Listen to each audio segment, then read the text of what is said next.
This idea that a 5-year-old knows who it is and can choose what its life path is going to be is pretty questionable. I'm not saying it's not possible, but I might suggest to somebody that a 5-year-old doesn't necessarily know what's best for his long-term existence. I think I'm safe in making that claim. So I'm going to stick with it. And so it's this conversation about these banned books, and I say to this individual that it's a direct relation, it's a directly result of socialism. We are living in an artificially induced state of consciousness that resembles sleep. The poor and the underclass are growing. Racial justice and human rights are non-existent. We have been lulled into a trance. They have made us indifferent to ourselves, to others. We are focused only on our own gain. That is their primary method of survival. Keep us asleep, keep us selfish, keep us sedated. You're listening to Toward Anarchy on the Republic Broadcasting Network. Here's your host, Michael Storm.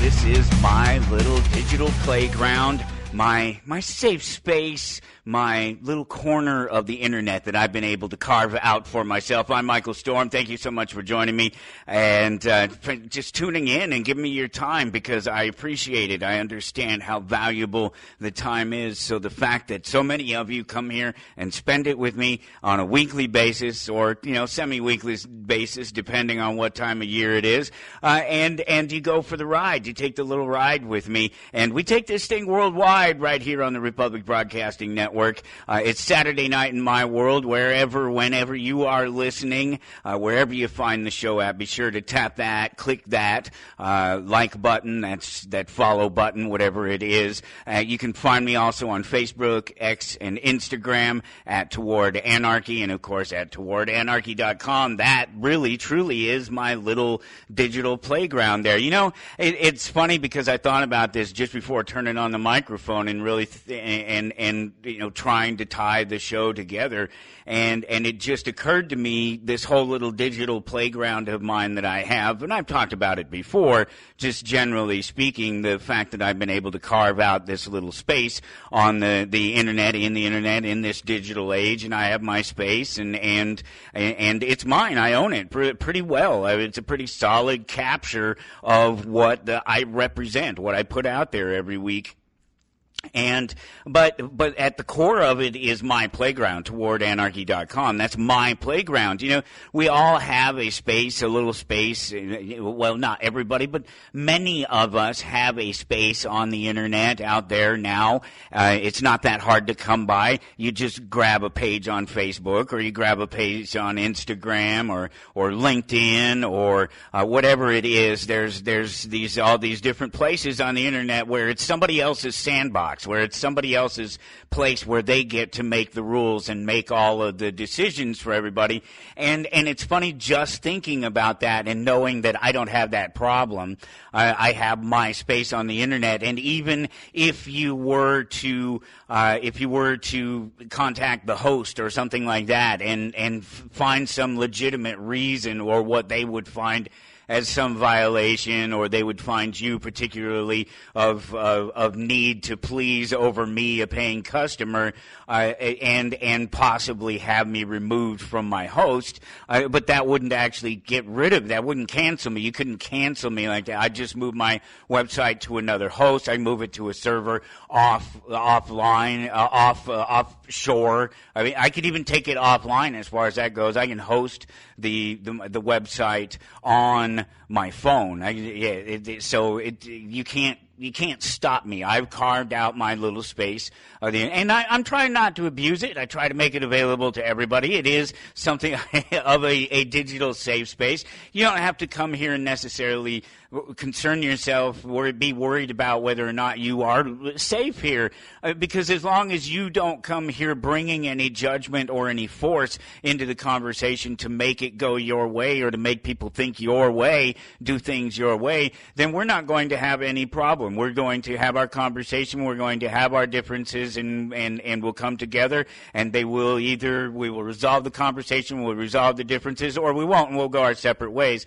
And that's the beauty of a voluntary relationship and being able to get along, and it's the beauty of me being able to have my space to say what I want to say. If you shut me off on a Facebook or an Instagram, Rex, I've never been kicked off of any. I've been penalized here and there, but I don't attack people. I'm not an angry person. It's one of the reasons that the show isn't popular. One, I'm not talking about true crime, and like huge popular. It's extremely popular within my little segment of people, and it blows my mind how many people listen to the show and how many people have signed up for the email list, and it's crazy how many people are listening from week to week and episode to episode. So it's fantastic, but it's not one of those breakout shows because it's not a true crime podcast, and I'm also not an angry white guy. I'm a reasonable white guy, and I don't make any friends in the political spectrum at all. So there's some, 35% of the American audience for sure, and maybe upwards of 50% of the world, and we do take it worldwide. It's a lot of people that are cut out of they cut themselves out of the conversation, and to be fair, I can be pretty brutal, especially to the right, because I know, being on the network, that I have a certain access to a number of politically right-minded individuals, and I mean capital R, right-minded. I don't mean necessarily they are correct, through the access that I have across the network, and so it's something that I can always speak to, regardless of all the other reach around the world.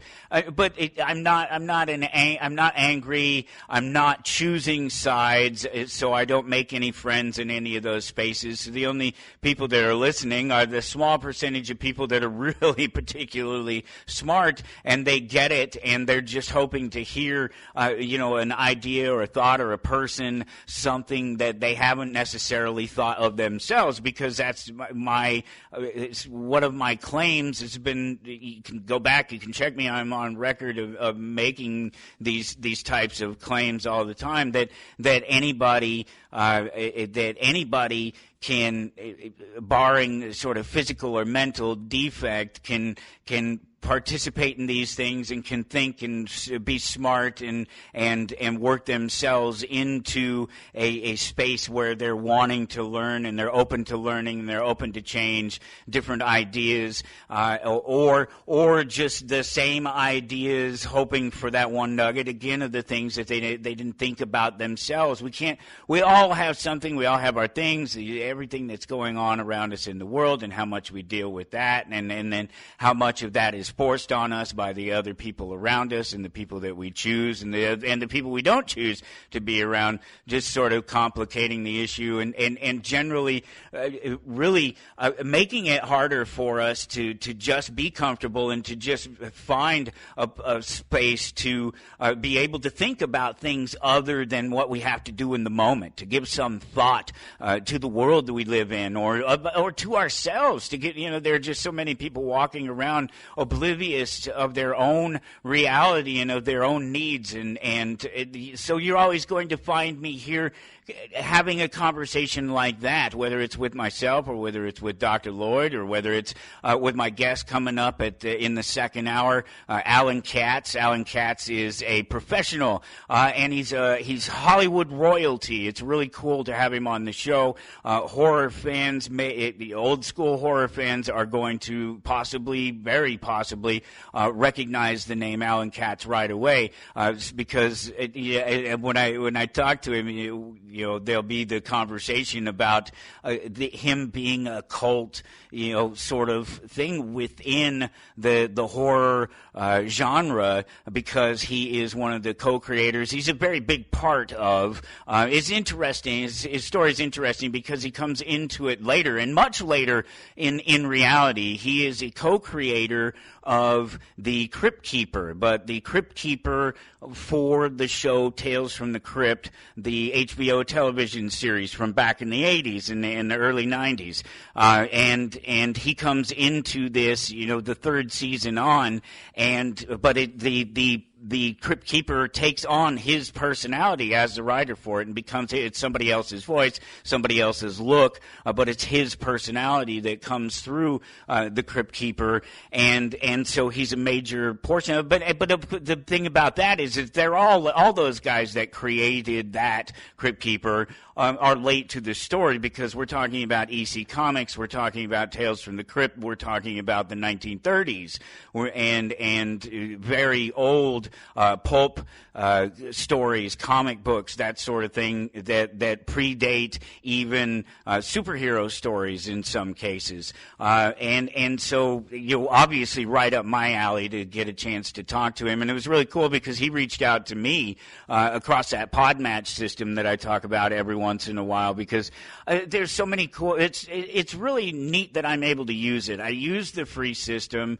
and so I don't get paid to talk to any of the people or anything like that, even though they're constantly telling me that I could get paid to do it. Not a job, not trying to make this a job. This is a hobby. This is fun. This is me. This is my exercise. This is all these things that I talk about, and so I don't want it to become work, and that would just be another one of these areas in where it would become work if I had to meet sort of expectations of even just a simple thing like that, where I'm being paid and I'm expected to behave or do a certain way at a certain time or something like that. It's already scheduled, and you've already heard me talk about how it's very frustrating, especially working with some of the middlemen, some of the people who manage these stars and authors and comedians and what have you, all these different peoples that I have this reach with through the Podmatch system,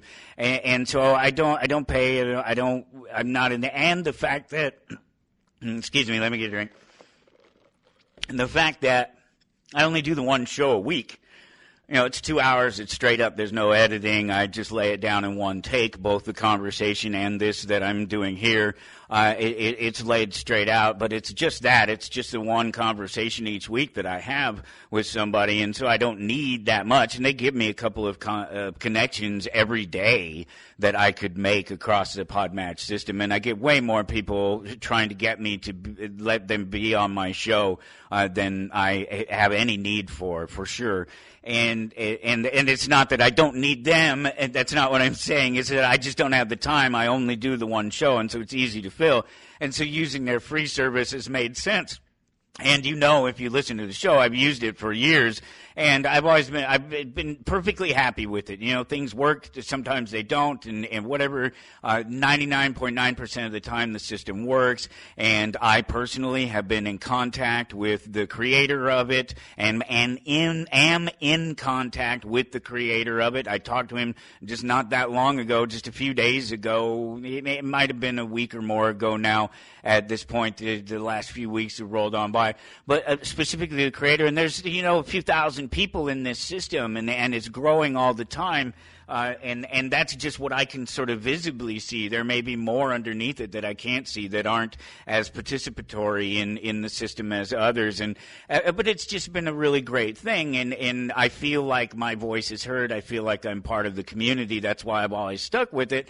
And I've met some really great people. Michael McGrooch, he's been on the show a couple times. He's been there. The One-Armed Madman, I met him through the Podmatch system. I met people I already know through through the Podmatch system, people I'm already friends with, and I've had their people contact me, reach out to me out of the blue and say that they thought that whoever they represented would be great on the show. And I said, that's great. I'll reach out to him personally. I know him. I'll talk to him and see if they and it's worked out really great. And so I say I have nothing but good things to say about it.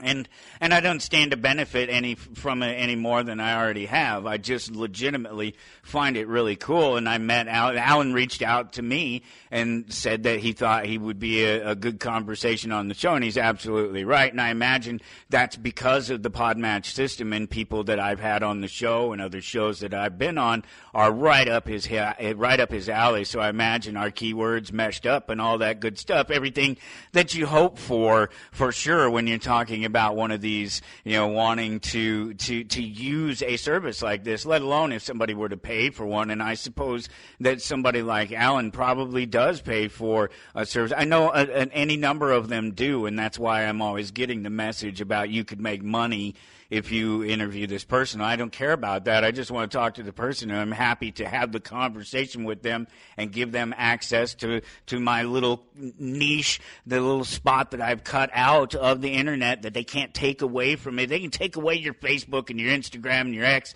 and all that, and you would lose contact with all that. But everybody knows all they have to do to find me is come to towardanarchy.com, and there I will be.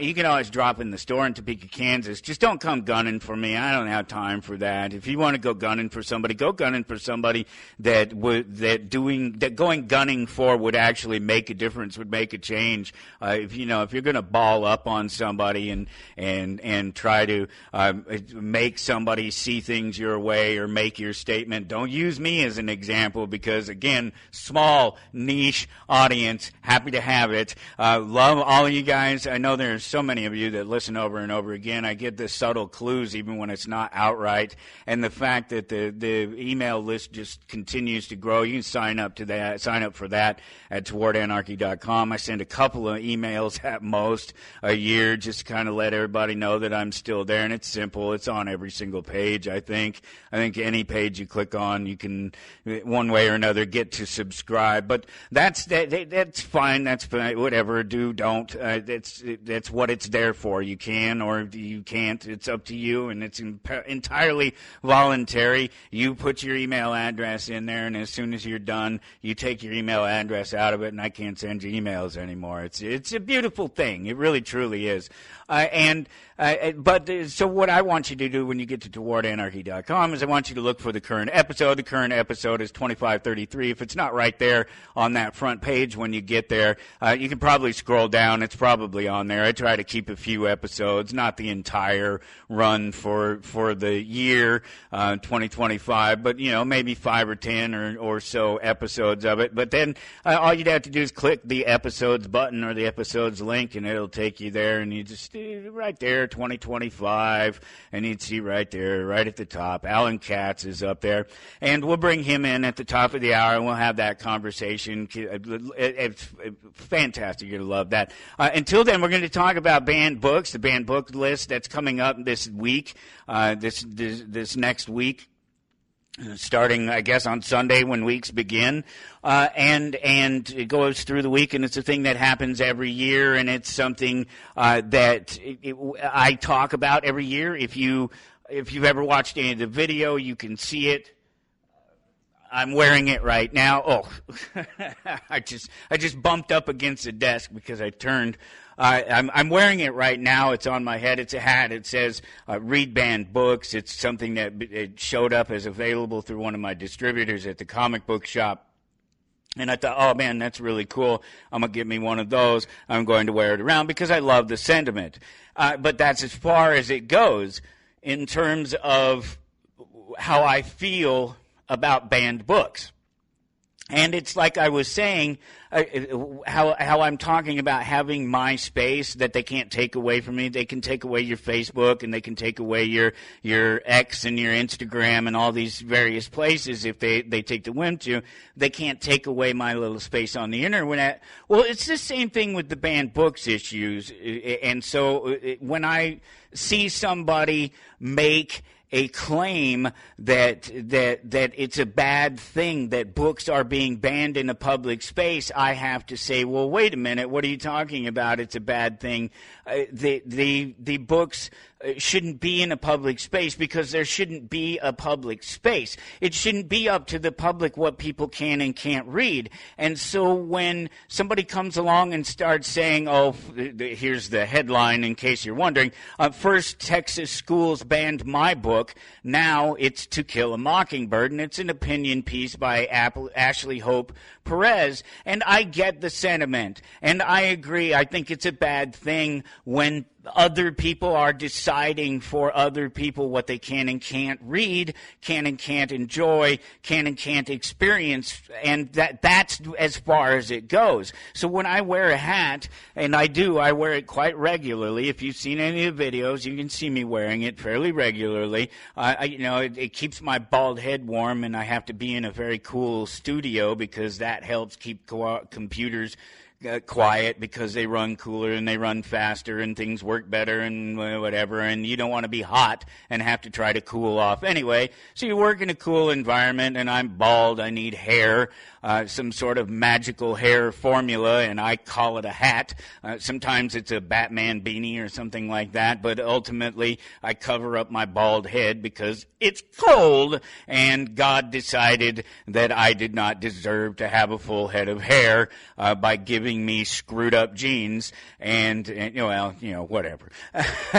But so you see the hat, you see the sentiment,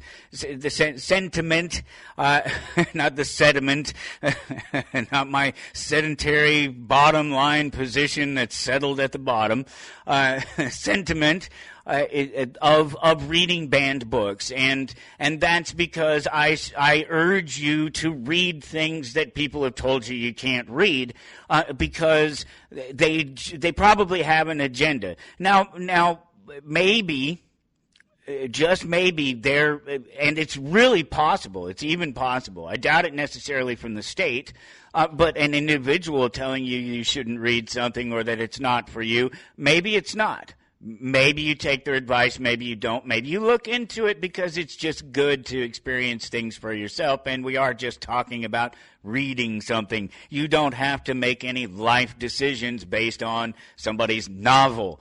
Even if it's based on real life, it doesn't necessarily have to be you, and it doesn't have to reflect your life or even your interest to find it interesting. That's why I talk to random people that I meet on the internet. So there's no value, there's no real value in banning books. For one, it just makes them, it makes people want to read them. Excuse me. Okay. It makes people want to read them when they might not otherwise have even cared or want, it's that sort of, ooh, it's naughty, it's bad, they don't want me to do it, I have to experience it, and that's why the better position to take on that is, well, of course, dear friend, son, daughter, mom, grandpa, I don't know, somebody, dude next door.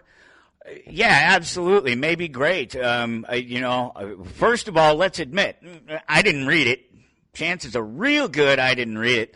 But not necessarily. To Kill a Mockingbird I've read multiple times in my life. It's one of the few books, novels, that I have read. Well, at least that didn't say Stephen King, because that's all I read when I was a kid for probably 4 or 5 years, basically through junior high, through early grade school, through junior high into early high school, and then of course that would be the end of my actual attending school career. But I've read it. I read it in church. It was actually a church assignment. I remember Trinity United Methodist Church, corner of Broadway and 18th and Broadway in Denver, Colorado, downtown Denver, Colorado.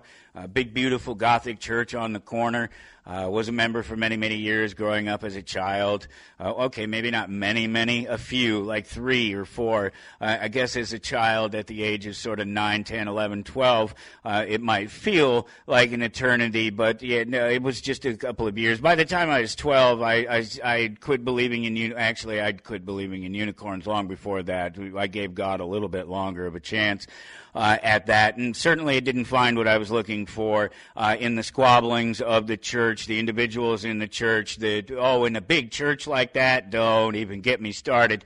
No better than any large political organization trying to push an agenda, and it's, for as valid or good or warranted or voluntary as it is, it's still people vying for position to have things their way, and I witnessed it all. I was active in the church. As a child, I grew up in the church. I was one of those children that is the Jesus-like child. I was a lone child, one of a few who was always doing something in the church. I was always in the choir. I was always lighting the candles. I was always in the bell choir. I even traveled to perform at different places, and including the World's Fair in 1986, and just I was involved in the church until I was about 12 years old. Right about that same period, 12, 13 years old, that would have been one of the last things I did was that, and then I drifted away from the church. But I was inside it. I participated. I was a person who would be up there at the pew and participating in so many different ways. And so I was always a part of it, and I was always in there. It's a nice little mix. Just just again, one more space and place of influence and things that have given me a better perspective of the world. And it was based on people, and it was based on just this wanting to be free in the relationships with people and in different types of expression. I grew up in the 80s where we had the satanic panic, and those formative years, and that's where every time you turned around, the Christians were blaming stuff on Satanism that not only did I know not to be true, that I was actually participating in, and there was nothing wrong with me. I was no different doing those things than I was before I did those things in terms of my love for my fellow man, or even for my God, as that goes, because I had been doing those things for many years already. I started playing Dungeons and Dragons when I was 7 years old. I was listening to heavy metal music probably about the same time. I remember, Black Sabbath. I remember AC/DC. 1980, the Back in Black, right? I'm pretty sure that all times out right there. I'm like 7 years old, basically, and so all of these things, these things were an influence in my life years before.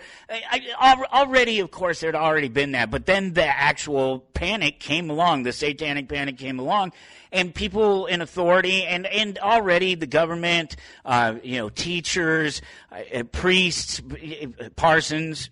If you're a Methodist, it's parsons.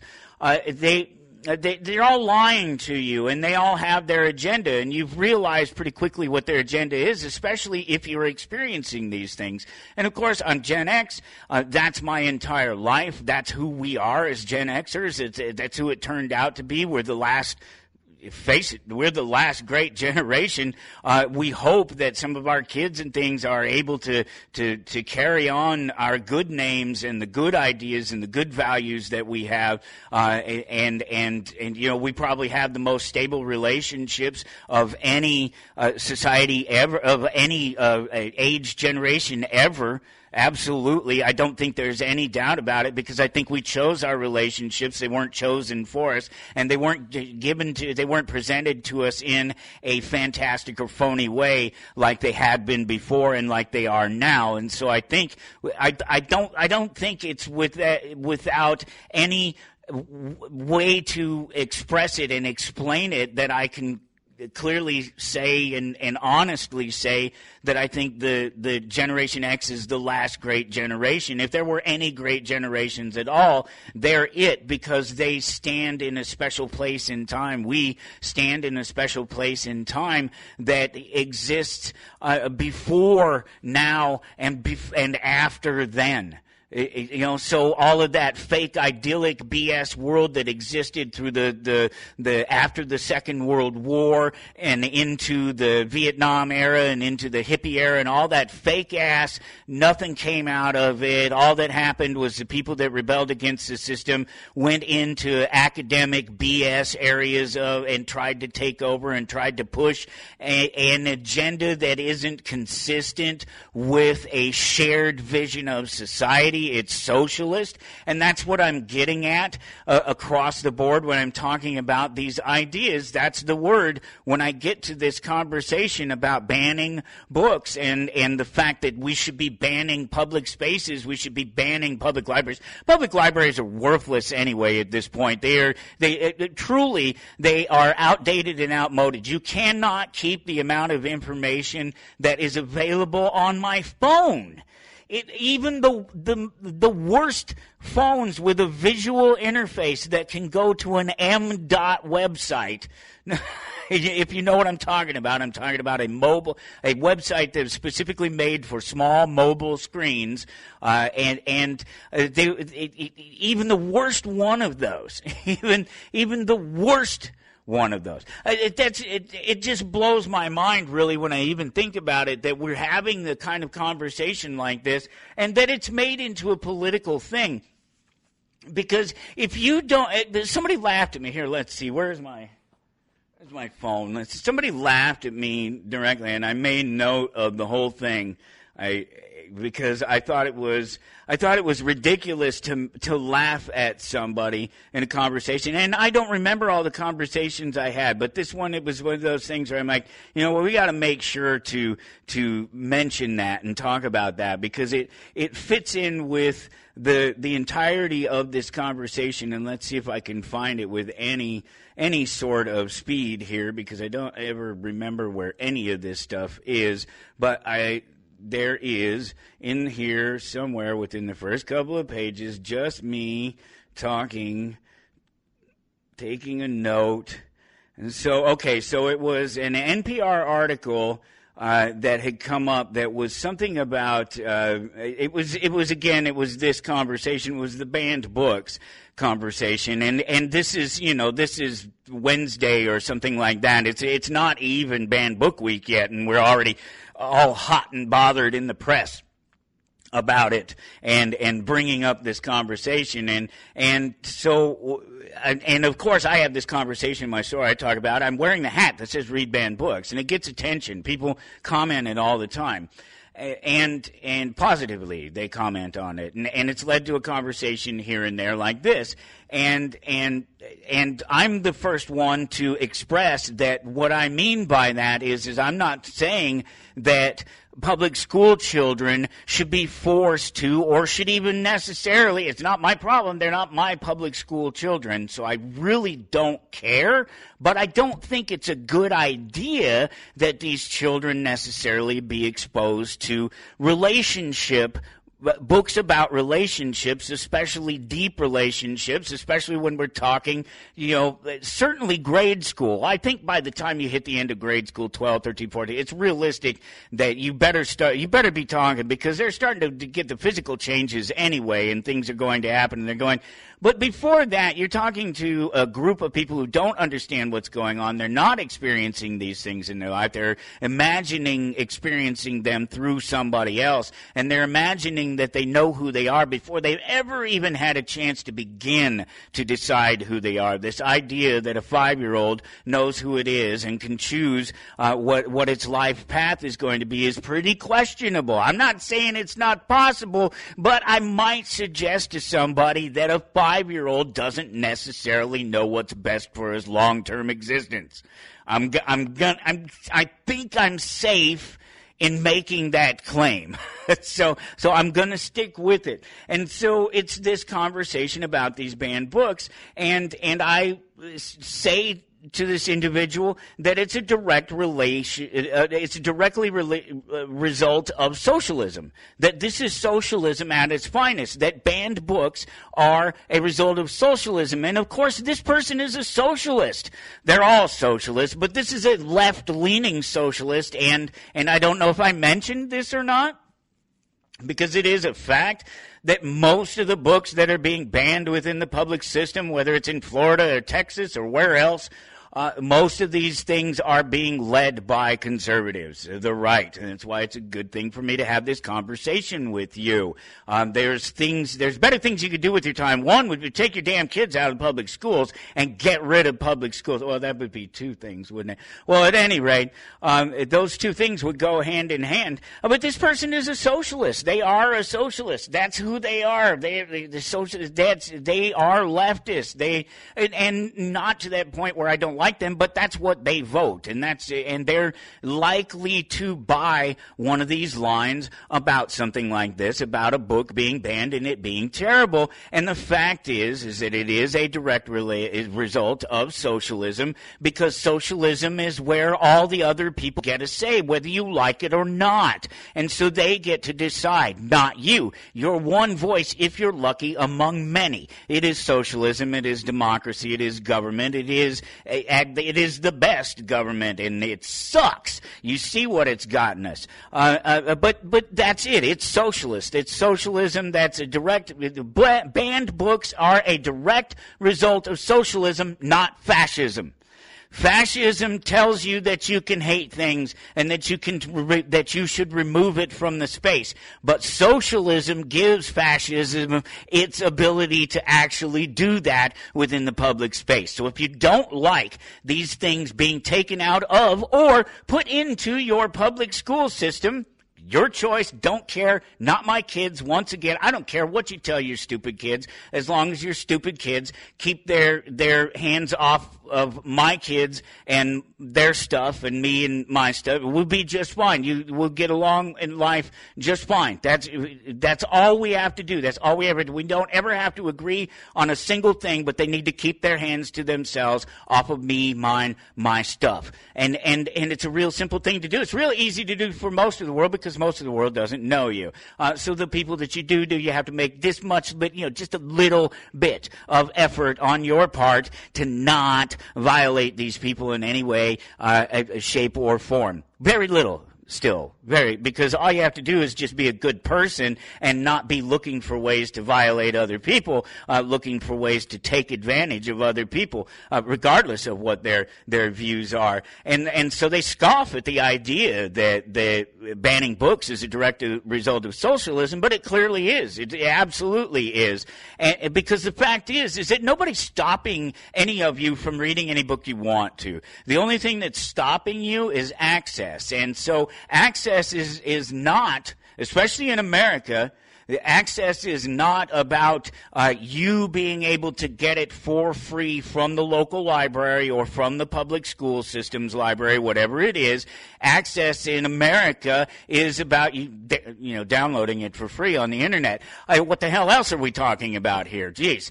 No, seriously though, I mean, you could absolutely get it for free on the internet. I can show you any number of places where you can do that, and you wouldn't even get in trouble for doing it. It's not illegal, especially if you couch it in a certain way when somebody asks you what you're doing with it. And you say, well, I am reviewing, and I have a thing, and I have a blog, and there you go.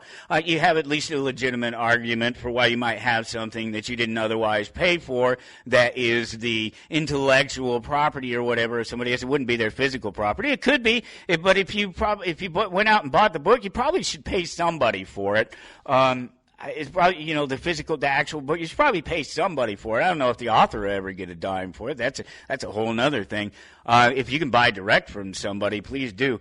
That's why I suggest you shop in my store. If you ever want, if you think that this conversation that I have every week is worth supporting in any way. Support my shop and support me in my life by visiting the store, and you support my community. You get what you want, because it's one of those places where your thing is here, and that's why you're here. That's why you come here. It's a great place with all the toys and all the card games and all the board games, and I play a new board game every week, and I didn't used to get to do that, and now I have for years now. Basically, every week I get to play a new board game or a new card game or something, and it's wonderful. It's a great life. It's a wonderful thing, and my customers make that possible. But for someone to scoff at me about socialism and banned books is just somebody that doesn't understand. It's somebody that's bought into the trip, and the fact is nobody's stopping you guys. If you don't like it, if you don't like your kids being exposed to this, if you want your kids exposed to this, stop supporting socialism, and then you get to make the choice. You carve out your own space, and you get to make the decision on it. I shouldn't even have to explain that. It should be that simple. Obviously there's no such thing as banned books. There are spaces in which books are not available to you. That's not banned books. It's not the same thing. And in pulling them in or out of any public space, look, it's a public space. You get what you ask for when you talk about public space. Go to towardanarchy.com. It's 2533. That's the episode. Again, if it's not there on the front page, click the episodes button. Scroll down. Look at the anarchist audit. There's a bunch of links, and I'll click on a few more of those. We still have plenty of time left. But there's a great quote. The anarchists never have claimed that liberty will bring perfection. They simply say that its results are vastly preferable to those that follow authority. Benjamin Tucker. And that's it. That's the argument, right? Is that it's we're not claiming that freedom, that total freedom, that liberty, the actual freedom from the state, freedom from obligation to the state. That's what liberty is. That's a very complex, full definition of the term liberty. You are at liberty. That means you owe no obligation to any authority. So you are at liberty to do what you want in the eyes of the authority because you have not violated them, ultimately. And it's hard to violate them if they're kept to a minimized state in their response, and including and limited to response, complaints, direct complaints by other citizens asking for help from the authority in resolving some dispute between them and another state or them and another person or what have you. That's what the authority is supposedly there for in our system, and that's what true liberty is. The rest of this is liberty with conditions. It's liberty with, well, yeah, but you still got to pay taxes, and you still can't drive down the road at a certain speed or forget to change your blinker because arbitrarily, and it is, believe me, it's very arbitrary. I've spent enough time watching these cops, especially now that they're available on the internet, and there's one of the local scumbags in particular that even changed his name to be an internet star to make him say his name is now Trooper Scumbag. I don't know what the hell it is. I don't know the guy, but I know that he spent literally an entire career using political and social opinions to violate other people to collect a paycheck. And whether they were guilty or not, whether there was moral or not, whether the claim was by the state or there was an actual injured party with damages. So he doesn't impress me. None of them impress me. And I've listened to them selectively choose, oh, well, we pulled over the members of Journey the other day. They were on their way to a concert, and they were speeding and blah, blah, blah. And, oh, they're my favorite band. I love Wheel in the Sky, and that's my favorite song. And I got to take pictures with them on the road, and I gave them a warning and let them on their way. Selectively choosing to enforce the law at best. At worst, just violating anybody for any reason that they can come up with. And so I'm not impressed by these people or the system. There is no liberty from from the system. You are a slave to this system. You will do what they say, regardless of whether or not there's a victim or any sort of moral, true claim for another party to be involved in your dispute with somebody else, invited into it, or to just be going about your business, not doing anything to anyone but violating one of these political or social opinions, smoking a joint, being drunk and driving. It just doesn't. You think, oh, but that's just terrible. Drunk driver. What are you talking about? That's a criminal. That's a bad person. No, a bad person is somebody who's harmed somebody. A drunk driver is an idiot, a moron, a fool, somebody who's rolling the dice and gambling. But they're not a criminal unless and until they violate somebody else or somebody else's property. And that's the point. That's true liberty. That's the free society that you don't have, that your democracy does not give you, never has, never will, not even remotely. Before democracy was a thing, maybe there was a little bit of freedom. Maybe the state existed in the space that it does as just a space to help minimize the size of the world. That's really all you can say about what you want out of the state. You want it to be a barrier between you and the masses. That's it. That's really all you do, and you don't want it to be the thing that is causing you to need a barrier between you and the masses. Holy jeez, doesn't that just completely defeat the purpose? So it becomes adversarial to you, and that's language that is very specific. And when I use it, when I say the word adversarial and how the state is adversarial to people, it becomes an adversary. It is not an injured party, but it makes itself an adversary by inserting itself in there, dictating to us laws, dictating to us outcomes of interactions between people in all places, in all spaces, from employment to personal relationships to customer relationships, whatever it is they're involved. There's nothing voluntary. There's no liberty involved in your authority. And I thought you just might like to hear that. You also might like to know another piece of information that is also a lie about America, and there's this wonderful image that expresses this up there at towardanarchy.com, episode 2533. Scroll down to the bottom. As always, there's some image. It doesn't always change every week, but there's always some image there.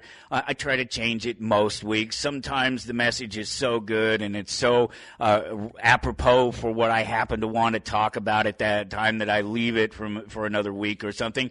But generally speaking, a new little meme, new little image. And this one is very clear. There are two tools shown in an image. One of these tools, this is not a quote, some of this is my language. One of these tools is used as a murder weapon in hundreds of cases every year and can be purchased without a background check, and the other is an AR-15. So can you guess what the other one is? I know.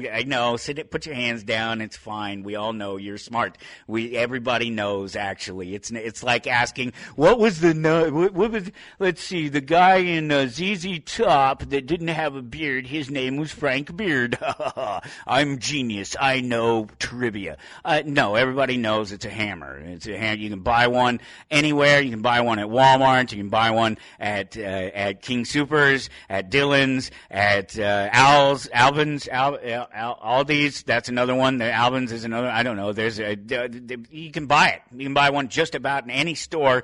The local gas station might even have one. Some of them do. They'd have a handful of selection of tools and things, screwdriver, a little wrench or something, just a couple of things, a pair of pliers, probably not a wrench, at just a small local gas station. But I bet if you went to the truck stop in town, I bet you they got a hammer, maybe even a rubber mallet. Yeah, it's a tool just like the AR-15 that's used to kill a lot of people, and there's nobody stopping anybody from using it. Let's hit a few more of these links while we still have some time, as soon as we hit the top of the hour here, the second hour, we'll bring Alan Katz into the conversation. Wonderful conversation with him. And I have guests all the way up through, I think, except for what days we take off for the coming holiday, for Thanksgiving and for Christmas, there'll be some time off on the network itself, and I will take that time off as well. Except for those, we'll have somebody new to talk to every week from here on to the end of the year, and maybe even into next year. I'm on a roll. It happens this time every year. Just as I can easily set the ball down for a little bit and just kind of walk away from the game, I jump right back into it and start swinging. A lot of ball references, and I don't do a lot of balling. I'm not a baller. So there's a documentary out about George Orwell, and I haven't watched it yet. That's how it works around here. I haven't read the book. I'm not telling you to read the book or not to read the book. I'm not giving you my opinion of it, unless it's a comic book. And I'm trying to get somebody to buy the thing, frankly. I'm letting these authors, these people, all of them speak for themselves, and that's the same with this. I just thought it was interesting. I saw it. It popped up. I don't even know how old it is. I watched the trailer. It sounded really good. I went to look at it. I haven't had a chance to watch the thing yet, but I plan to. And who knows, maybe I'll let you know what I thought of the thing sometime down the road. But ultimately, it's about Orwell, and it's about the things that sort of prompted him into writing 1984 and Animal Farm and the various different things that he wrote that are all very apropos of socialism and politics today and the world today. It's called Orwell 2+2=5. It's on filmsforaction.com. I think the link is up there. I click on the link, but no, it's a .org. That's why I wasn't sure. I didn't know if it was a .com or whatever, but it's a .org. I don't know. Maybe they're smart and they own the .com and the .net and a bunch of the others too, and it redirects to their .org. But either way, the actual link is up there. You can click on it, and it'll take you there, and it'll tell you about it, and you can sign in, and you can join up. And some of the things, there are some free ones to watch, and there are others that you have to pay for. There may be a subscription service. There was a bunch of different cool-looking little documentaries, things about economics, and who knows how good that is. The next person that claims, look at all sorts of stuff about economics. The Corporation, 2003. You remember that? That was a really good one. That's one you can still watch on YouTube. That's one that's up there on YouTube. There's probably some things up here like I can't even imagine what all might be up here. But I saw the Orwell thing, and there's a trailer up there, and you can watch the trailer, and it just sounded really good. It was keying in on all the right things, and that's not necessarily an easy thing to do, because some people don't take Orwell as literally as they could, because they don't realize that he was relatively knowledgeable. He was in the know of things that were going on, and that the things that he was talking about are what people were planning for society. The people that ran things, maybe before the people now, and even maybe a little before that, because we're talking about a little bit of time ago. But the same general people have been handing over control of things. The corporations, even the football teams, not just the teams themselves, but the players on the teams. I was watching one of the games the other day because I subscribed to Paramount Plus for a little while because I wanted to catch up on South Park and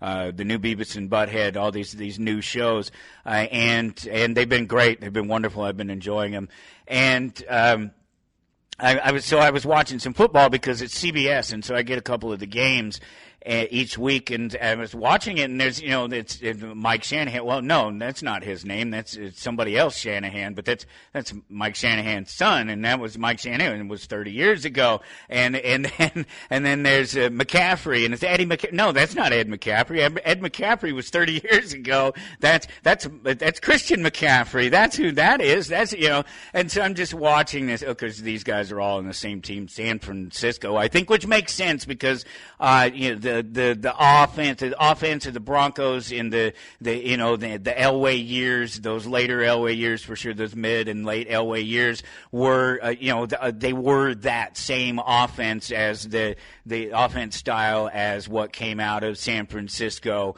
and those using the tight ends and backing up your long game and your short game by taking advantage of those tight ends, having a lighter but stronger fullback. And would you believe that I can talk about these things? Would you even believe that the fact that I barely mention NFL and football, that I could talk about these things? I love the game. I've always loved the game. I don't necessarily care for the politics around any of it or the economics around any of it, but I love a good game. I love a good competition.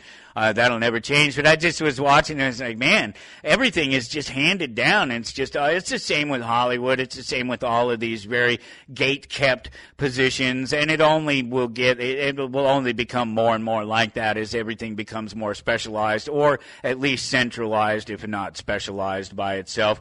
You've heard about carbon swaps. You know about carbon swaps around here. I know you do across the network, if not everywhere else. But you know what a carbon swap is. It's ultimately you're buying the carbon output of another company that doesn't output as much carbon as you do, and pretending that you're changing the amount of carbon that goes into the atmosphere. And it's this nice little money laundering scheme that I think that what's his face, creator of the internet, Al Gore came up with, back in the 90s, back during the Clinton presidency. And it was this carbon swap thing. And now there's a new version of it, the old climate change shell game, where passengers, people who fly on planes, can buy carbon swaps. And so if you're feeling guilty about the massive amounts of pollution output, whatever, it is what it is. Technology will drive, need, all of these things will change these things over time. That's just a given. It's the way it goes. And we've already proven, we know that the earth can heal itself. We know that these things, they're not permanent. They don't have to be. We just need to keep free enterprise and liberty going as much as we can. But if you're at all concerned about it, if you're feeling guilty about air pollution, the air pollution output by all your traveling around, your constant jet setting, you Kardashian, you can, like any good problem, you can pretend to throw some money at it and call it good and just walk away from it. You don't have to, just don't think about that. It doesn't actually change. That's the thing about the carbon swap, because it doesn't actually change or reduce the amount of pollution. It just makes it so that you're not theoretically polluting more, but you're not, because you're allowing the company to pollute more than they're given permission to by the law. They're allowing them to pollute more because they paid to buy somebody else's pollution that they didn't use. So the amount of pollution isn't changing. It's capped theoretically, but it's not, because you just buy more and more and they keep polluting. And other places, they don't, other companies, other nations, they don't subscribe to it. So it doesn't really stop. It just, it stifles a need for improvement. That's one thing that you find out about subsidy. Subsidy doesn't improve things. It keeps the bad things going. It keeps whatever's wrong going.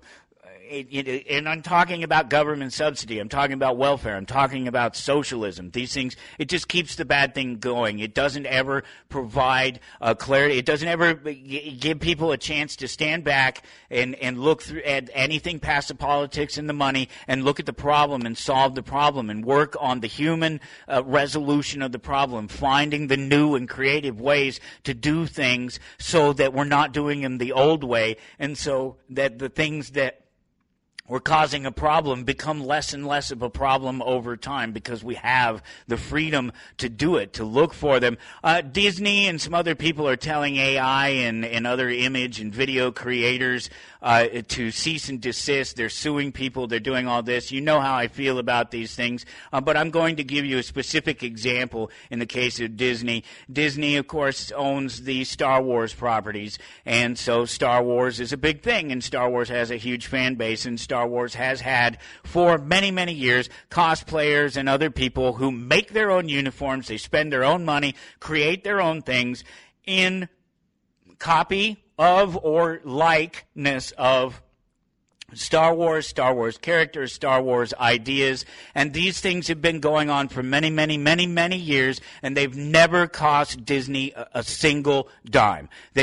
All they've ever done is increase the interest in those things. And as long as Disney is not offering every single one of those things that is created out there, and they can't, there's no way. They've already proven that they can't do that. That if they have any ability at all, it'll be concentrate on the small world, control themselves, and let the rest of it go so that they can make their money and not try to choose a particular direction for things, and let the lore go on its own, like comic books have done for many, many years on their own. We get that these guys, there's this need to put these creators out there, and there's this space for all these creators to come in and do these things, but there's a limit to the people that are willing to put out the money, the time, the effort to absorb those things, and that's where the breakdown occurs, and that's where you get the problems that you do with Magic the Gathering and some of the things that are going on in that world right now. And you hear me talk about it here and there, but we don't have any time to even get into it all. All I'm saying is that Disney has never lost a dime by people cosplaying and copying their stuff and using digital things in particular. There are particular digital tools that have been around for a couple of decades at this point that have been able to produce almost lifelike, and at this point very much lifelike reproductions of the Star Wars characters, the Star Wars look, the Star Wars feel, and there are people all over the internet that have been using it for years, and it hasn't cost Disney a dime. It's never cost them a customer. But turning those people off has. Alan Katz is coming up with me next. Stick around. We'll be right back on Toward Anarchy. You're listening to Toward Anarchy. I don't have to tell you things are bad. Everybody knows things are bad. It's a depression. Everybody's out of work or scared of losing their job. The dollar buys a nickel's worth. Banks are going bust. Shopkeepers keep a gun under the counter. Punks are running wild in the street, and there's nobody anywhere who seems to know what to do, and there's no end to it. We know things are bad, worse than bad. They're crazy. The air is unfit to breathe, and our food is unfit to eat. I don't want you to protest. I don't want you to riot. I don't want you to write to your congressman because I wouldn't know what to tell you to write. I don't know what to do about the depression and the inflation and the Russians and the crying in the street. All I know is that first, you've got to get mad. You've got to say, I'm a human being. My life has value.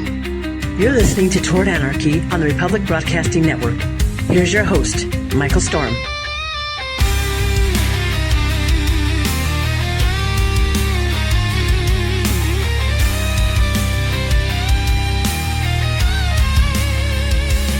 All right, and here we go up into hour number 2, towardanarchy.com to follow along. And as always, right there, let's see, what will it be? It'll be 2533. That'll be the episode number.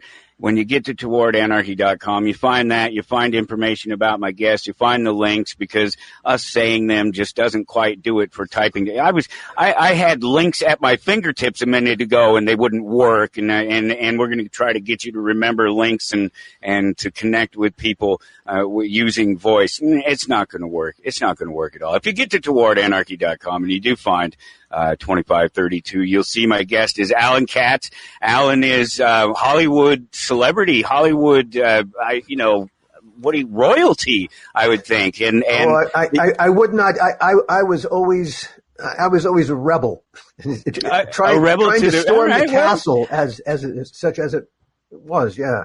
Yeah, we'll have to get into exactly where you fit in there, and I'll qualify this statement because it's a true statement. It really is.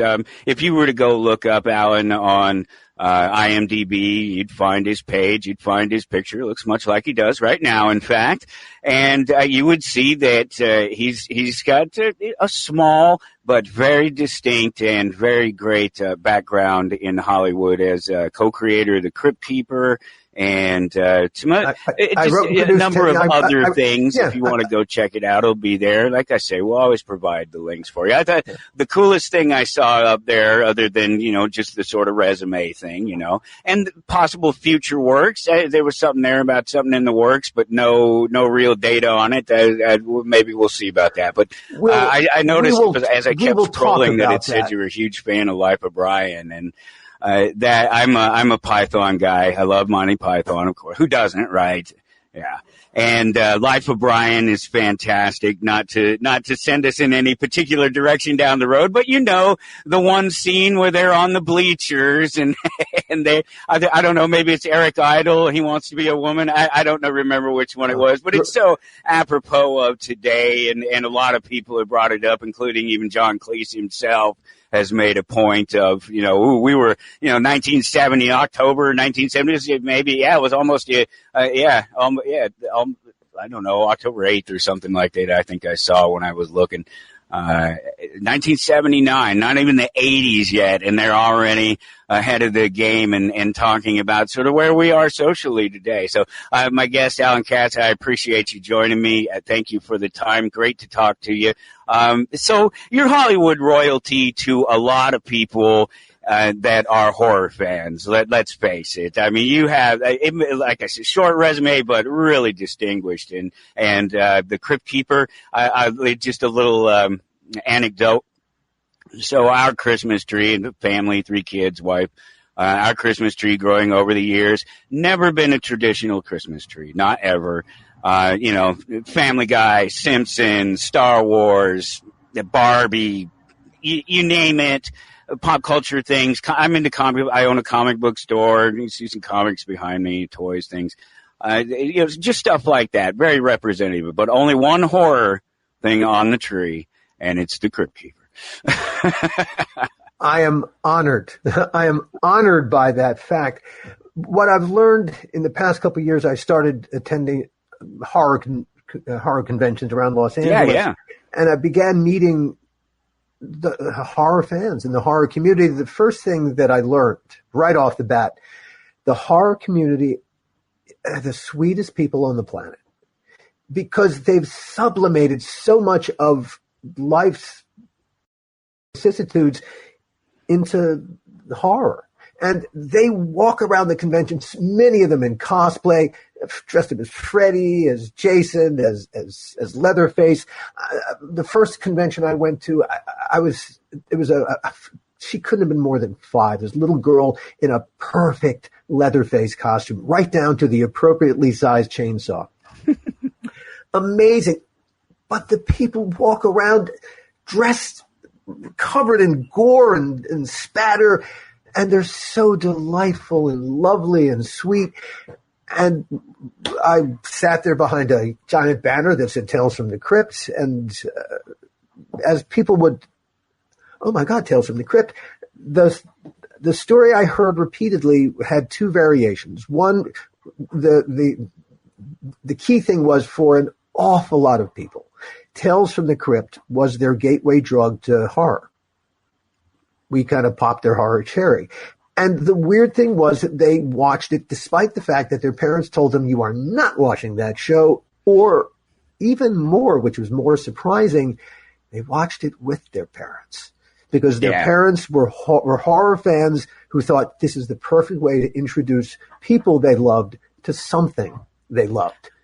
And the Crypt Keeper himself is an archetype but the Crypt Keeper is what made it all work. It's the Crypt Keeper who, despite the fact that if you look at what we did in the episodes, I mean, I think of the What's Cooking episode with Christopher Reeves and Bess Armstrong and Judd Nelson and Meatloaf, where at one point Judd Nelson chops a butt steak off of Meatloaf and slaps it down onto a platter. Somehow the Crypt Keeper made that okay. It was okay, right? Yeah. Well, cannibalism's okay. One of the things that is great about humor is that, or about humor.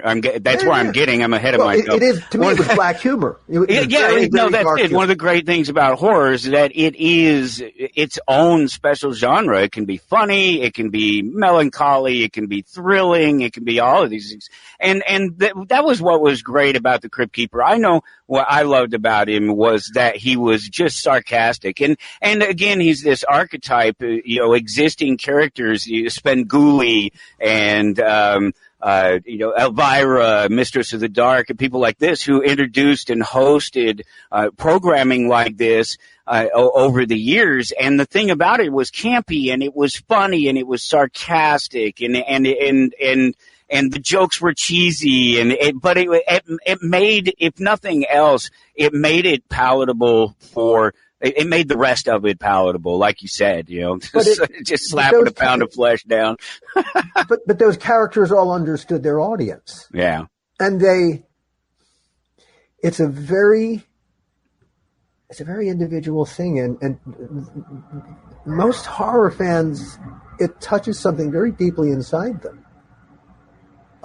It might be a feeling of misfit status, of being an outsider to the culture, feeling either the monster or being monstered upon. And so there's a certain understanding of, there's an understanding of the monster. Yeah, the Frankenstein's monster has a kind of soul. And he even wants to be loved. In Bride of Frankenstein. Yeah, right. At least. The Wolfman has a very human story, though he turns into a wolf. It is the human part of the horror that's what really makes it tick. Right. Well, it's the juxtaposition of who we are as people, who we want to be in a polite society as people, and who we can be as very beastly animals. Yeah. Well, there's a monster inside every last one of us. Just right. Don't let it loose.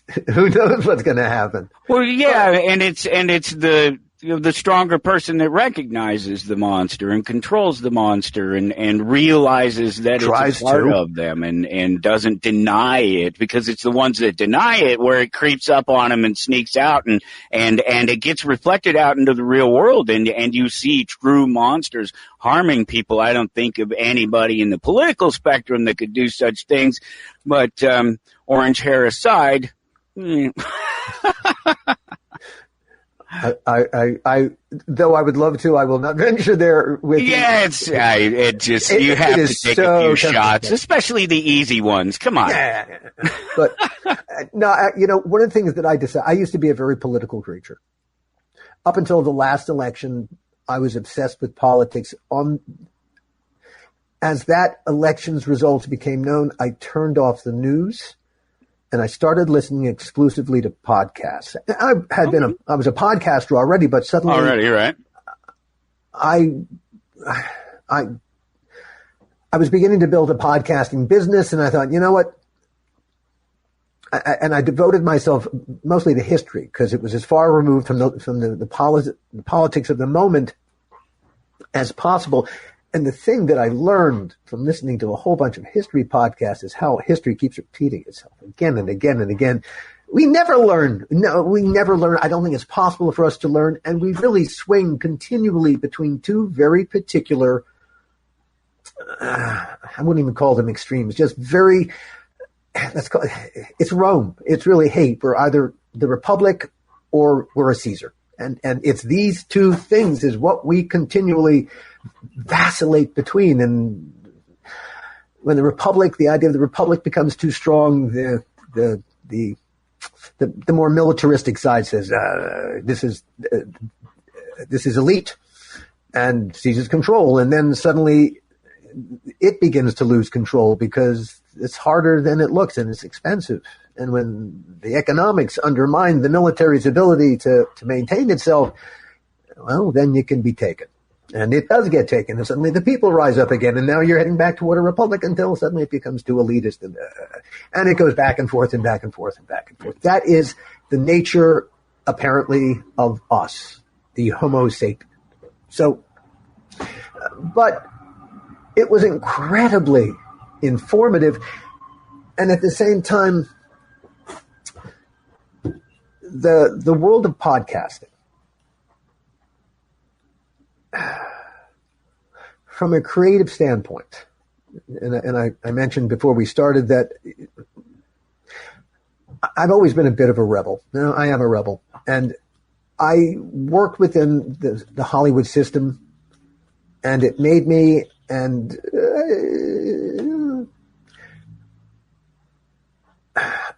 a problem of my own, undermined my ability to take the success I had achieved and turn it into something bigger. I can see that. I can see that being a Hollywood thing, yeah. But the problem wasn't so much Hollywood. The problem was me. And after I did, Tales from the Crypt was an incredible show to do. It was everyone who did Tales from the Crypt. As we look back on our careers, we would all tell you that it was truly special because of all the creative freedom that we had. I went aboard Crypt in the third season, and I did 5 seasons and 70 some odd episodes. Over the course of that whole time, I got a total of 3 notes from HBO. 3. And that kind of creative freedom went all the way through the creative process. We were trusted to tell the stories the way that we felt they had to be told. And that was magnificent. Because my partner at the time, Gil Adler, and I took the franchise and we reinvigorated. When Tales from the Crypt was, when HBO put it on their air in 1989, HBO was still mostly movies. They were just dipping their toe into the original programming business. Mm-hmm. They had shows like First and 10 and Dream On, which are basically just single camera shows with tits in the word. If you took tits and out, they were basically just network ready single camera shows. There was nothing extraordinary about them. Yeah, right. Then you had these 4 Hollywood mega producers, Joel Silver, Joel's the Lethal Weapon movies, the Matrix movies, all kinds of great action franchises. Richard Donner, who directed Superman, and he also directed Lethal Weapon. The Omen was Dick Donner. Walter Hill, 48 Hours, a bunch of amazing action movies. And Robert Zemeckis, Back to the Future, Forrest Gump, an amazing movies. These 4 mega producers approached HBO with a passion project, a comic book from their youth that they love, all the EC comics, the Vault of Horror, the Tales from the Crypt, with a passion project. And they said, we want to take this passion project from our youth and take a big feature film vision and put it inside your little TV box. And HBO jumped up and down and said, yeah, do what you want, guys. And so rather than develop the project, because taking a franchise like Tales from the Crypt, like the EC Comics, and translating them from one medium, a comic book, into a completely different medium, a TV series, well, the franchise elements don't translate themselves. They don't get up and walk from one to the other. Someone has to be responsible for... Sometimes they don't translate at all. Exactly so. It's someone has to do it, and someone has to know what they're doing while they're doing it, and lovingly and understanding what makes the franchise work. Well, no one had that job. They just went right to work writing scripts. So the first season was 6 episodes. They kind of got away with it to a degree, but HBO was happy. They ordered a second season of 18 episodes and a third season of 13 episodes. And still no development process. The executive producers went right to work writing scripts. So no development process for the show, which is why the second season really ebbs and flows. And towards the end, it just falls off completely because no one's minding the store. By the same token, the way that you make a TV show, and these were movie producers with no experience in making TV shows, no idea how to actually do it, let alone pay for it. When a network pays a licensing fee to run a program, whatever they pay each time, if they run it 1 time, 2 times, 3 times, that license fee that they pay is not going to pay for the cost of production. You need what's called a deficit partner to pay the actual cost of production. Oh, sure. And they'll get paid back whenever the show gets into, becomes profitable in syndication, usually of one kind or another. But that could take years. And that's the deficit partner's risk. Well, the Crypt partners never got a deficit partner. HBO cash flowed the whole thing. And at the end of the second season, even the day before the wrap party, HBO handed the executive producers a financial statement that said, guys, if you want the third season, then there was a lot of money for the executive producers in the third season, you owe us $1 million. Get out your checkbooks. The executive producers promptly canceled the wrap party, fired everybody, got out their checkbooks and gave HBO the $1 million, knowing that they were going to get their $1 million back right off the bat by taking it out of season 3's budget, which they did. Now, HBO wanted to hire a responsible producer to run the show. And my partner at the time, my partner for a decade, was a guy named Gil Adler, who I met my very first week here in Los Angeles when I was meeting and greeting people. Now, I'm not a horror guy. I've never been a horror guy. I came out of comedy, and I had written a comedy, and Gil was one of the first producers who read it and said, hey, we should partner on stuff. Gil, not a horror guy either. He came out of the theater in New York, but he trained as an accountant. And he understood that if you have $1 to make your movie or TV series, do not spend $1. You have not got it. But hey, if you can do your TV or movie show for 99 cents or 98 cents, make it look like that $1, well, no, you're on to something. Hey, better yet, if you can do it for 97 cents and make it look like $1 or $2, now you've got something. The creative process is really just problem solving. And Gil's solution to solving the problems wasn't throw more money at it. It was throw more creativity at it, which was the way that I approached the creative process. And so we became tight partners. HBO had hired Gil to produce a show for them called The Hitchhiker up in Vancouver. Oh, yeah. I remember that show. That was a great show. Yeah, and Gil produced that, and so HBO knew that Gil was a very strong physical producer in the sense that he knew how to spend the money and get everything done. Yeah. And quality. They had a problematic production at HBO, very expensive and big egos involved. It was called Vietnam War Stories. It was shooting in Savannah. It was over budget. Scheduling was all screwed up, and they sent Gil to set the ship right, which he did. And not only did he bring it in, it won awards. And a little while later, HBO had another problematic production that needed a steady hand to take it over. That was Tales from the Crypt.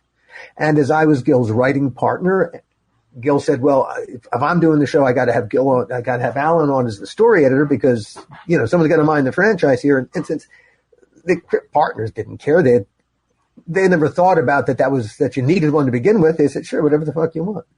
And so I got hired, not because of my bona fides, I didn't have any, but because of my partner. And it was a show.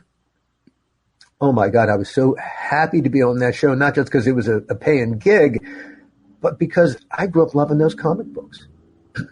And the reason that the thing that iced the cake and really got me the job, when I sat down for my conversation with the Crypt partners, excuse me, my question was, knowing that I was going to have to write all the Crypt Keeper segments as part of my job, my question was, well, okay, at the end of the production day, we all punch the clock and go home. All right, the Crypt Keeper punches the clock and goes back to his crypt. When he gets home, what does he have for dinner? What does he watch on TV? All right, who are his friends? What are his hobbies? What are his likes and dislikes? Yeah. And what I had walked into, just as the Crypt partners had not developed the show, the series, and Dr. Deficit partner, they had not developed their host. Excuse me. Grab some water. Let me have a quick. Check these out. So they started. EC has been doing comics again for a while. The thing is, the Crypt Keeper in the comic books is an old white guy with stringy hair. Yeah. The executive producers of Tales from the Crypt wanted their own Crypt Keeper. And one day, purely by chance, at a storage facility, Joel Silver discovered that the storage locker across the hallway belonged to a guy named Kevin Yeager, a special effects maestro. Among the other things that Kevin created is Chucky. And when Joel saw what was inside Kevin's locker, Joel said, you gotta make a Crypt Keeper for me, which Kevin Yeager did. He created the Crypt Keeper puppet, which is actually 6 puppeteers working together. It's not one puppet. It's actually 6 puppeteers doing various different things. And then Kevin found John Kassir to be the voice of the Crypt Keeper.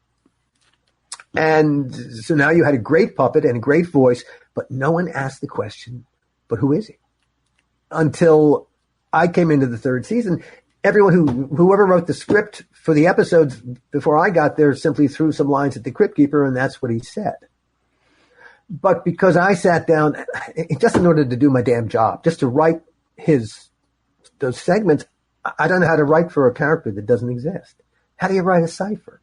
And so just to write the scripts, I had to create a character for him and stick it inside of him. I grew up loving old movies. I loved the Marx Brothers. And so the Crypt Keeper became my little Groucho Marx. And having to invest the personality inside of him, and being a writer and therefore somewhat lazy, I reached for the closest personality at hand, which was mine, and I stuck me inside of him. So the Crypt Keeper looks like Kevin's puppet. He sounds like John's voice, but every thought in his head, every word that tumbled out of his mouth was me. During that 3rd season, which was supposed to be the last, because we focused attention back on the franchise, we also went after big stars again. But most importantly, it turned out because we invested the Crypt Keeper with a personality, an inner life, and he suddenly became the franchise. And not only was that not our last season, but we went on to do, a total of 7 seasons in all. And Universal Pictures recognized that suddenly this franchise had value beyond a TV screen, and they ordered up 3 feature films. And that was great. We went to work. We made the first one was called Demon Knight, which just is its 30th anniversary. I was just at a screening on Sunday night where Ernest Dickerson, the director, and Billy Zane, the star, took questions from the audience. It was a wonderful event, a full house in Culver City. Gil was supposed to direct the first, but he didn't want to do a monster movie, which that's what the partners wanted to do. Like I said, Gil and I didn't come out of horror, and we were very desperately afraid that the town would pigeonhole us as, horror guys. And so we wanted that Second Tales feature film to be something completely different, going on Monty Python. And we had developed over the course of 18 months a taut psychological thriller called Dead Easy. It was about a recovered memory. It took place in the swamps outside New Orleans, had a great franchise villain, this Harlequin character. And Universal Pictures must have been down with it because we were spending their money. Revisions to the script. We were casting. We hired a young unknown actress named Salma Hayek to play the female lead. We spent 6 months in New Orleans getting the movie ready. And 3 weeks before the start of principal photography, Universal literally called us on the phone and said, stop spending money, get on an airplane, come home. You're not making that movie. No. And so we went back to Los Angeles and we said, what's happening? And they stuck this other script under our noses. They said, you're going to make this instead. It's called Bordello of Blood. Your release date hasn't changed. You still start in 3 weeks. Get to work rewriting this, guys. You got a movie to make. Well, where the hell did Bordello of Blood even come from? Okay. At about this time, a brand new studio called DreamWorks had come into being. And that was Steven Spielberg leaving his deal at Universal, not the lot, but just his deal, and becoming a studio unto himself. And being a new studio, he had to begin making talent deals. That's what studios do, and Universal was afraid of losing another big piece of talent. One of my executive producers, Robert Zemeckis. Steven was his mentor, and Universal didn't want Bob to leave, and so they said, Bob, we love you, Universal. What can we do to make you stay? And I don't know, Bob stayed, so the deal worked. I don't know any other part of the deal. I know one deal point. Universal Pictures agreed to buy the first student script that Bob Zemeckis and Bob Gale, the future Back to the Future guys, ever wrote when they were film school students at USC for $500,000. It's called Bordello of Blood. It was just a way to put money in Bob's pocket as part of a larger deal. It was a deal point. There was no expectation that anyone was going to try to make this student script. But after the deal was complete, Universal sat there thinking, are we just going to eat $500,000? Hey, wait a minute. Bob's about to executive produce this other horror movie, this Dead Easy thing. We spent like $50,000 on the script. We'll take it out of their budget. Guys, they said to us, look, you're going to make Bordello of Blood instead. It's got Bob Zemeckis and Bob Gale's name on it. That's bigger than Alan Katz and Gil Adler's name, right? Get to work. You start in 3 weeks. Now, we went, not just Gil and I, but the entire creative team went from making a project we invested 18 months in, and we all saw it as a chance to show the town that we were not one-trick ponies. We were all invested in it every which way you could be with this project, Dead Easy. And now we're being told, no, instead you're going to make a student movie because of a deal point that had nothing to do with you. Well, if you go and make a movie for those cynical reasons, do not be surprised when every day is stupider than the day before, which is exactly what happened. And we went from making a project, Tales from the Crypt, which was creative perfection. Now we're making a movie for all the wrong reasons, and it cascaded from there. Literally every creative decision that got made by virtually anybody that followed was compromised and worse. And it did go steadily downhill from there in terms of, it was, from the audience's point of view, it's an okay horror movie. It's okay. A lot of people really are quite fond of it. It's fine, whatever. But I can tell you that the making of the movie was my own personal Waterloo. It was, we could have made our release date, but Universal by that point didn't care.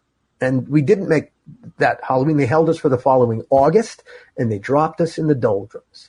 And so we really didn't open at all. And from that perspective, the movie bombed. But by the time the movie had opened and bombed, Gil Adler and I, my partner of 10 years, my best friend of a decade, we were no longer on speaking terms. And we did not speak for 25 years.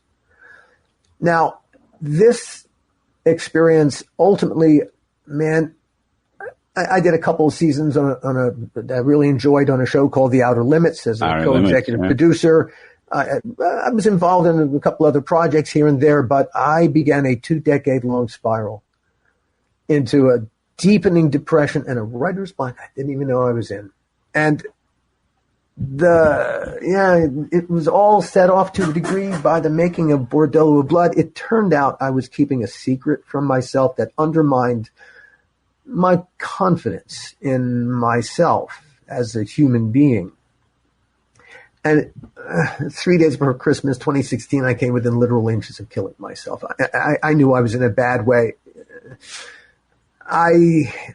I grew up, my dad was a surgeon, so I grew up in the medical culture, and I knew that my GP had no experience in the kind of mood stabilizers that I needed to take. The last pharmaceutical rep who walked through his office said, hey, you got any depressed patients? Give them some of this. This is what we sell. Maybe it'll help them out. Yeah, right. This kind of medication, it's a lab experiment under the best of terms. I did not want to be a lab experiment where none of the boxes got ticked off. So I had done my own research.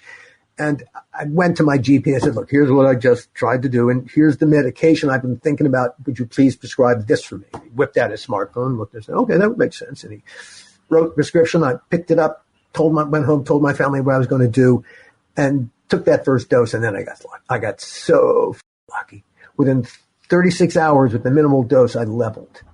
It put the darkness inside a cage where it could no longer get at me. And now that the self-loathing rage could no longer get at me, I could get at the thing that was causing the self-loathing rage. I've been keeping a secret from myself for 45 years. Then when I was 14, the religious director at the synagogue where my family belonged sexually molested me twice. The first time, bad. It's the second time that really fucked me up. Because the second time happened because I didn't say anything the first time. And in the middle of that second time, I know I did it. I said to myself, this is your fault. This is all your fault that this is happening.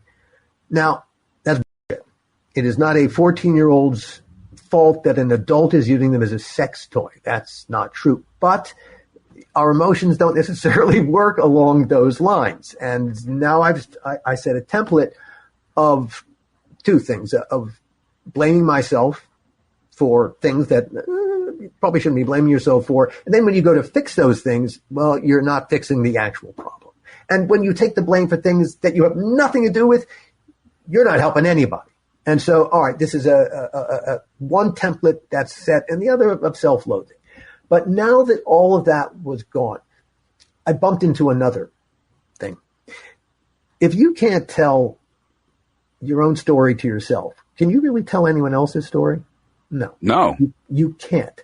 You can never tell anyone else's story anyway. You can only tell your interpretation of somebody else's story. Yes. But once I could tell my story to myself, I could help other people tell their stories. I cannot crawl inside their heads, but it is so true what they say about the truth setting you free.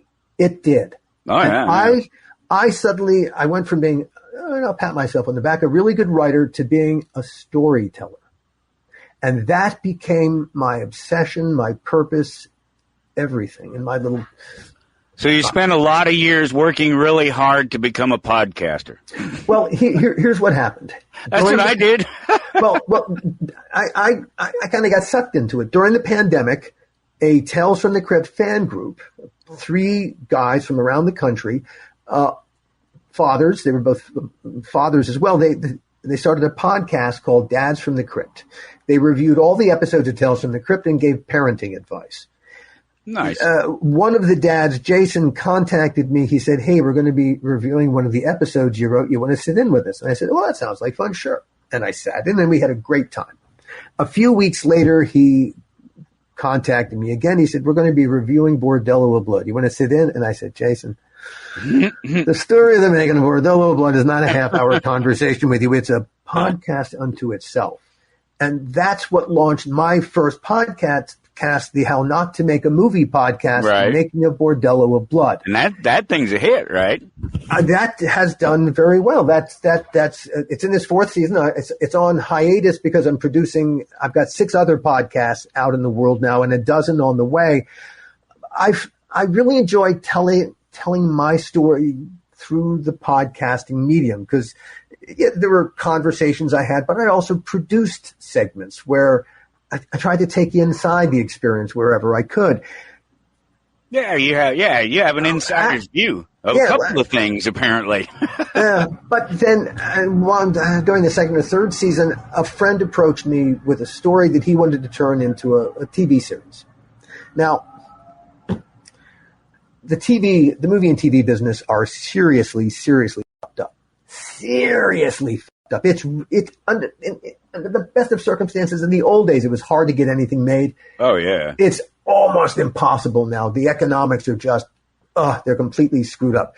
But all right, under the best of circumstances, it was still to turn an idea, take an idea from my head and turn it into a TV series, to write the script under the average is 10 years to go from the idea to produced. It takes that long. But let's say you're lucky and you're good, 3 years. All right. Now the script is done. You can't just hand the script to the handful of executives that are going to make the decision, are we going to develop this or not? You got to create a Bible because you wrote, if it's a TV series, you wrote season 1, episode 1. Well, you want to sell a TV series. What happens episodes 2, 3, 4, 5? What happens this whole season? Season 2, season 3, season 4. You got to know all that before they start spending their money. They got to have some idea of what they're investing their money in. Well, that Bible doesn't write itself. That's another year. And as you go back and forth, the Bible suddenly informs the script, and the script informs the Bible. You're going to be rewriting them both. This could take you another year. Or let's say you're up to 5 years.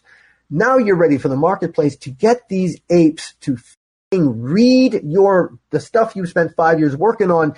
You have to induce them by creating what's called a pitch deck. And that's a PowerPoint presentation, a comic book version, more or less, spare words, a couple of words here and there, images to convey, or what is it you want me to read? Just to get these fucking apes to read the material. And if they read it and they say yes, that's just at the opening to the meat grinder. There are still thousands of ways to die, thousands of animals standing in your way. And at any point, any one of those animals can kill your project just because they're a and when you that's who knows what kind of sausage is going to come out the other end of this process. At the very beginning of it, from a creative standpoint, if you are lucky enough for them to go, okay, we'll develop this from the writer's point of view, I'm going to have to sign what's called a certificate of authorship, and it's because of the distribution of a movie and a TV series. You can't have one person in the creative chain going, well, I got a problem with this particular thing. They could hold up the whole thing around the world in perpetuity. And so what happens is you sign a certificate of authorship, which is in essence a buyout. And you have to give up all rights in perpetuity throughout the known universe forever, in perpetuity, forever and ever and ever. So you lose all control if you want to get paid going through the normal system. Well, if I'm going to take the same idea and turn it into a podcast, there ain't nobody standing in my way. In fact, I can create the content, I can produce the content, I can distribute the content, I can monetize and collect on the monetization all by myself. I don't need anybody else doing anything or taking the money, aside from the credit card company getting its cut. Aside from that, and at the end of the day, if I do it as a podcast, I still own it 100%. Yeah, that's absolutely true. It's funny because obviously we run in these circles where people are looking for guests for their podcasts and things like that. We met on this Podmatch system, which is really great. I don't get paid on the system. I don't pay for it myself because I only do one episode a week, and so it just doesn't benefit me to do it. But it's a fantastic place and a fantastic way to meet people. And one of the things that I hear other podcasters talk about is all the effort that they have to put in to put their podcast out there, when all I did was build a website, create an RSS feed, and start plugging it in places. But there's nothing. Look, one of the great things about the podcasting world is that, hey, what do you want to do? Literally, everyone can do it. Now, not everyone's going to be successful. No. But sometimes, really, how are you going to measure success? Sometimes just putting something out there in the world is all by itself a measure of success. Absolutely. Just putting it out there into the world. Now, success, it's a question of what's your content. Create great content, you will have a better chance of it succeeding, monetizing to some degree. If you walk into this world, I'm going to get rich, you will not get rich. If you walk into this world saying, I've got a great story that I need to tell, and I want to tell it the best way possible, okay. If you build it, they will come. It will require patience and perseverance. My approach to podcasting is very much along these lines. It's about being in the right place at the right time. That means, though, that you were standing in the right place at the wrong time up until that moment. Until then, people were walking by you, looking at you, going, what the f*** are you standing there for, you f***ing moron? And then the door opened that you were standing at, and everyone suddenly turned and went, how did he know? How did you know? So you have to be true to your purpose. That means have a purpose. Be purposeful. And in being purposeful with whatever the project is that you're doing, well, the audience hears that. Another thing I love about storytelling in this medium, aside from the ownership, is the intimacy. People take our voices in our stories and they listen headphones, earpods. The car is really just a giant sound pod. And they take our voices in our stories, they put them into the most intimate spaces between their ears, inside their heads. It's such an intimate relationship. In the old days where we created TV shows, there were no streaming world, so the profitability came via syndication. Syndication required 65 episodes minimum because An ad cycle is 13 weeks. You syndicate a show. It's a 5 days a week, Monday to Friday, 5 times the ad cycle, 13, 65. So if you could do 65 episodes, then you had a chance of profitability. That meant when you came up with ideas, this had to be an idea that could be repeatable 65 times. So 65 variations on a theme. And that's why in the old days, no one came up with shows a story that went all the way through, because at the profitability point where people were going to be watching, they'd be watching it all out of sequence. Friends or ER. Well, and nobody's going to follow it anyway. No. So the goal was you had to create characters that people wanted in their living rooms, because that's how most people consumed TV back in the days. You had to want to watch JR. You wanted JR in your living room because, in essence, that's where you were experiencing him. Yeah. Podcasting works very much the same way, in that people want to have our voices inside their heads. It's our voices and our integrity. Now, here's the other thing. I hired a lot of actors over the course of my career, but I can tell you one thing. I never hired a single one of them to act. The last thing I ever wanted them to do. You do in a play, the people in the back row got to see and hear you. You got to act. But the camera's right in your face. If you act, it'll see you. I need actors for the camera to be as nakedly themselves honest about their emotions at key moments, like a light switch. They got to turn it on. And it's like, I don't need you to act sad. I don't need you to act angry. I need you to be it. And that's what successful acting is, because the camera, like the microphone, is a meter. And it sees acting, and the microphone hears artifice. Yes. It hears inauthenticity. And the audience picks it up. Something in our animal senses hears, and you go, this is garbage. That, too, is part of podcasting's superpower. And storytelling in this medium allows you, because of that intimacy, to tell a story on a more granular level than you can tell in any other medium. Now, look, there are no executives telling you, you can't do this, you can't do that. There's no time constraints. Exactly. So I have time constraints. I'm on a network, so I have to fit my show into it. But outside of the presentation on the network, I can go as long as I want. Your only obligation is to the audience. Don't bore your audience. Now, your audience is there because of the nature of this material, and they probably want to go as deep as you want to go. You hope, right? but you still have to respect how you're going to transmit this story to your audience. You still have to respect the storytelling process. You still got to recognize yourself.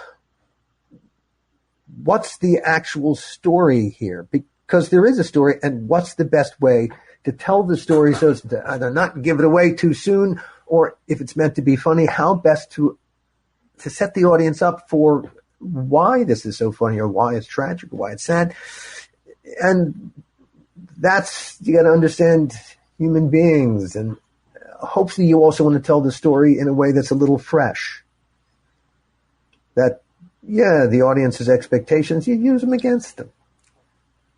And then suddenly they understand what your story is really about, and you've blown their minds because now they know something they did not know before. Well, it's interesting because it's an interesting paradigm that exists between Hollywood right now and normal people, because one of the reasons that Jimmy Fallon has a problem with viewership is not any particular reason, not that he's not funny, not that they don't have great writers, not that it's too political or not political enough. There's all of these things play into it, but the reality is that what he does is something that people do every single day now from the basement of their home, and actors and people do from the basement of their home. Nobody needs Jimmy Fallon to interview the latest person from the best picture or whatever, the brand new TV show that everybody's watching. Nobody needs Jimmy Fallon to do that anymore because they're already doing it. There's already a podcast for the show. The podcast airs right after the show with the people who made the show. They don't need a better interview in the podcast. And a better interview, because they're there. They're a part of it. Yeah, and it's more honest. Everything about it. Just the moment it starts, the TV is all artifice. It's all and I can't believe it's still going, frankly. I really can't. I can't believe the TV is still a thing. Network TV is slowly dying. My kids are in their 20s, and then the only thing my son never watches on network TV is a football game. I'm in my 50s, and I haven't had television, network television, since like 1998. I plugged a computer into my TV one day and never went back. It got less and less interesting when now HBO changed television. Yeah, it changed the model from syndication driven to subscriber driven. So yeah. Give the subscribers what they want, and let the creators tell their stories, like you've been talking about. Indeed, and then Netflix built upon the HBO model, and they said, "Hey, what if we give you the whole story at once?" And suddenly, yeah. That's a big point. That was one of the things I was going to make. Is one of the big things. That's what I was saying about this paradigm between Hollywood and the podcasters. Another function of it is that it's not just that they're there and they can talk about all these things. It's that direct connection and that ability to, like with the Netflix thing. Disney has a huge problem with this. So take, Star Wars. They have a huge problem with their Star Wars right now because of a lot of reasons. But one of the biggest reasons that any of these guys are having problems with like serialized programming is the fact that they're not dropping it all at once. They're still trying to do this feed it to people week after week model, where when in this world somebody turns on, they watch the first episode, they turn on their microphone, there's 1 million people just flipped on their microphones and their cameras and went to YouTube to tell about how bad it was, how much it sucked, and they haven't seen it yet. There's still 7 more episodes of the show to go. And so they have this is one of the biggest problems that certainly Disney hasn't figured out. Obviously, Netflix and some of these other guys, Hulu's figured it out. They just dropped that entire season of Hank Hill and King of the Hill. They just dropped an entire season. They didn't do the week after week after week thing and let people say, oh, well, it's old and they're tired and they can't do it anymore and there's too much woke agenda and there's all this other shit that they got to throw in there that doesn't exist if they're not given the chance. There's one large problem, and this is why Netflix won the streaming wars and pretty much everyone else. Disney also survived because they do have certain product. But the problem with streaming from a financial standpoint is, all right, the audience eats a whole season that took 6 months to produce in one day. Yep. And then they look at you the next day, they say, okay. Where's more? More. Give me more. And you say, well, give me 6 months. I don't want to wait that long. But it's not just the time, it's the money. Yeah. It's because keep in mind, the profit doesn't come just because a few people start streaming it. Yeah. It still takes time. These are expensive shows that's going to take time to pay back. And so you cannot actually make them like a factory. It's too expensive and there are just too many resources needed. So it was an unsustainable business. Even just to keep it going, if you could, you would have to get thousands of new subscribers every single month. All the time, just for it to be sustainable. Well, that's never going to happen. You're going to cap out at some point, and that's just going to be it. So they're caught between a rock and a hard place. And going forward, it's going to be a harder and harder environment for creatives because also Somewhat. Somewhat. but also to get into those bigger peaks and the places where everybody's doing the thing, where the big party is being had, but really the on the other end of the spectrum is what we've been talking about this entire time, is the fact that it's completely open and that you can do it now for nothing. I mean, that if you want to make your passion piece, you want your voice to be heard, you want to produce a piece of art, you can. There's nothing stopping you from doing it, putting the distribution out there, doing it all yourself. There never was anything necessarily stopping you from it. There's always the Hollywood old guard, of course, but they've lost that power now with instant direct distribution from creator to the person who wants it. The key word is distribution. Yeah. All right.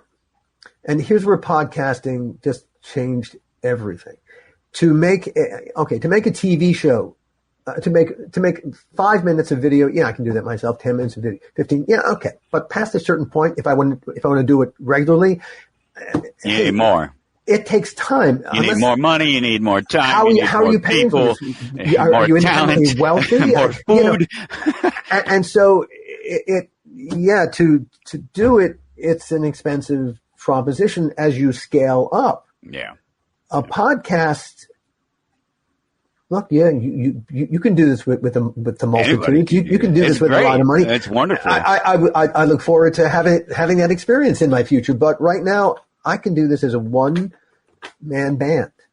Yeah. And that's what I do. I have my podcast partners, the people whose stories I'm telling, Donna Hall with The Hall Closet, and Hal in The Donor and DNA Horror Story, and David Swanson with Just the Photographer with David Swanson. He's a Pulitzer Prize winning photojournalist telling his story about what it's like to do his job, or even the one that's about to start dropping, Dead Drop with John Kiriakou. Yeah, that one sounded the most famous spy in the world, maybe, and just telling his story about. Yeah, we're just producing the first episodes right now. Holy cow. Man, if you like spy stories, this is what makes a spy tick from really down to the mitochondrial level. Oh my gosh. It's a deep novelistic dive into how spies think. That's awesome that you had the opportunity to do that. Podcasting is the only way. It pays away. Man, all you got to do is just know somebody and convince them to sit down with you for a few minutes. or at least be in the spot, you know? There are two jobs, and you can't do both at the same time. You can tell a story or you can sell a story. Mm. And really the time, you have to. My decision up until now has been telling stories, because I wanted to build a catalog of stories and say, here's what we do. Because there's a kind of house style, but now the work of selling is, for instance, I'm here talking to you. You can spend ad dollars. That's something you can do, and that can be effective, but it's expensive. The best way to tell the world that a podcast exists is just like what you and I are doing, is via other podcasts, because it's the podcast audiences that are listening to podcasts and are looking for great content. Oh, and they're constantly asking each other. They ask each other, "What are you listening to? What podcast are you tuned into? What's on your radar right now?" They're constantly sharing. It is the information delivery system of the future and the now. It's what's also very attractive about it from a creative and a business standpoint. It's the wild, wild west. Yeah. People are making significant money in it, and more people will do better and better in it. But, again, the thing that should be motivating you to get into this is make great content. The story, the art. Everything should flow from that. If it doesn't, what are you doing it for? Truly. That's having a conversation in general. If you're not having a conversation, you're not having an honest conversation with someone, what's the point of having the conversation? If you're not enjoying it, if you're not enjoying the process in every way, shape, and form, you're doing the wrong, you're in the wrong place. You gotta bring people what you love. Because that's they can tell. People want to hear. You said it earlier. You can hear it in the voice. That's something that as an old school radio guy that you learn right away. This is radio. This is radio. It's radio. And I'm an old school radio guy. And they tell you got to project those emotions. People can hear it. They can hear it in your voice. It is personal radio. It's radio really as if it's designed for the individual. As raw as it is, yeah. And our relationship, because of the nature of podcasting, because really it's peer-to-peer. The podcaster's relationship with the audience is equally peer-to-peer. Our relationship, hey, if they have a comment, they can put that comment in, and hey, if it's, we better respond to it. We better acknowledge it, because that could start a firestorm all by itself by thinking you can ignore your absolutely. audience. No, that's all you can hope. Tell the story and let the story take itself and let itself go forward. We got less than a minute left. If you got any last thought to drop in there real quick. Not that we can't do this again, but I do have my network constraints. No. But really and truly, if you want to be in the podcasting business, have a specific purpose. Understand that every podcast is telling a specific story. Know what story you want to tell, and then be passionate about telling it. And I think that's true in life. I think that's true in relationships. Be true to yourself. Know who you are. Know who you are. And I think that's a fantastic note to leave it on, because if there's nothing I want people to take away from my shows every week, it's not about me, it's about yourself. It's something you heard, something I did, something I said, something the guest said that you take away for yourself, not of me. So I thank you, Alan Katz. Thank you so much. My pleasure. Love to do it again sometime. The rest of you, I will catch up with you next week. Until then, take care. You're listening to Toward Anarchy on the Republic Broadcasting Network.